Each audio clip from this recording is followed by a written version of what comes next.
আসসালামু আলাইকুম ওরহমতুল্লাহ। বোরকা নারীর সৌন্দর্য, বোরকা নারীর সম্মান, বোরকা নারীর অহংকার, বোরকা নারীর চরিত্র এবং সতীত্ব রক্ষার একমাত্র অস্ত্র। কিন্তু যখন দেখি একজন হাত মোজা পা মোজা বোরখা পরা নারী রাস্তাঘাটে গায়রে মাহরাম অন্য কোনো পুরুষের সাথে হাত ধরে হাঁটে এবং পার্কের চিপায় চাপায় বিভিন্ন রেস্টুরেন্টে বসে আরোহণ করে, তখন একজন মানুষ তাদেরকে দেখে বলে, হায় আল্লাহ, ধ্বংস হোক ওই সব নারী, আল্লাহর গজব লানত বর্ষিত হোক ওই সব নারীর উপর যারা বোরকা পরিধান করে ব্যভিচার করে, যারা স্টাইল করা বোরকা পরিধান করে এবং নিজের দু চক্ষুকে সুন্দর করে মেকআপ করে সাজিয়ে গুছিয়ে অন্য পুরুষকে নিজের প্রতি আকৃষ্ট করার চেষ্টা করে, যারা বোরকা পরিধান করে সমাজে অশ্লীলতা ছড়ায়, বেহায়াপনা ছড়ায় এবং বোরকার মান সম্মান মাটির সাথে মিশিয়ে দেয়। আল্লাহর গজব বর্ষিত হোক তাদের সকলের উপর। নাউযুবিল্লাহ, আস্তাগফিরুল্লাহ।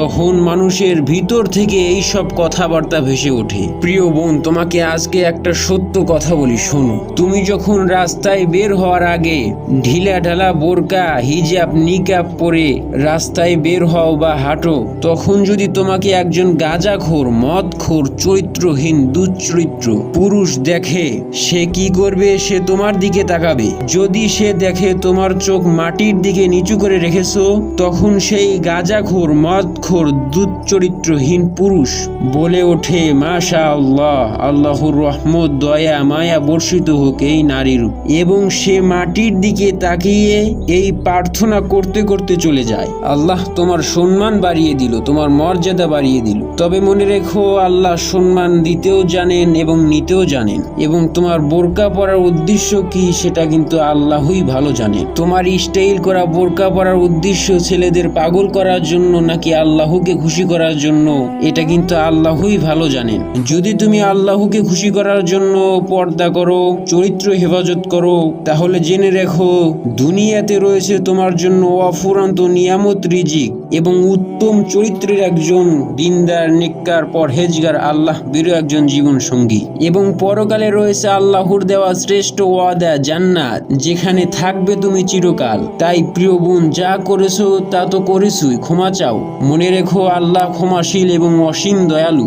এবং নতুন করে শুরু করো, নতুন করে পরিবর্তন হও। তুমি কি শোনোনি খাদিজা রাদিয়াল্লাহু আনহুর কথা, যাকে জিব্রাইল আলাইহিস সালামের মাধ্যমে আল্লাহ সুবহানাহু ওয়া তাআলা সালাম দিতেন? তুমি কি চাও না সেই দয়াময় রহমানের সালাম পেতে? তাহলে আজ থেকে বোরকা পরে নাচানাচি, গান গাওয়া, সমাজে অশ্লীলতা বেহায়াপনা ছড়ানো বন্ধ করো। তোমার এসব যদি করতেই মন চায়, তাহলে তুমি বোরকা পরবে কেন? বোরকা খুলে নাচো, তাও তুমি বোরকার সম্মানটাকে নষ্ট করো না। প্রিয় বোন, আমরা ইসলাম নিয়ে কখনো বাড়াবাড়ি করব না, আমরা ইসলামকে কখনো ছোট করব না। তোমার মতোই একজনের কারণে সবাই ভাবে যে সকল বোরকা পরা নারী বুঝি এইরকম। তুমি তো নিজে শেষ হয়ে গেছো, আর একজনকে কেন শেষ করছো? কোরআন হাদিসে যেগুলাকে হারাম বলা হয়েছে সেগুলা বন্ধ করো, যেটাকে হালাল বলা হয়েছে সেটা চালু করো। দেখবে তোমার জীবন বদলে গেছে। তুমি দুনিয়াতে এবং আখেরাতে উভয় জায়গায় সফল হবে ইনশাআল্লাহ, এবং এর বিনিময়ে আল্লাহর কাছে যা চাইবে তাই পাবেন ইনশাআল্লাহ। আল্লাহ সুবহানাহু ওয়া তাআলা আমাদের সকলকে সঠিক বুঝ দান করুন। এই ফিতনা ফাসাদের যুগে আমাদের চরিত্র এবং ঈমান রক্ষার জন্য একজন দিনদার নেককার পরহেজগার চরিত্রবান একজন জীবন সঙ্গিনী দান করুন। আমিন।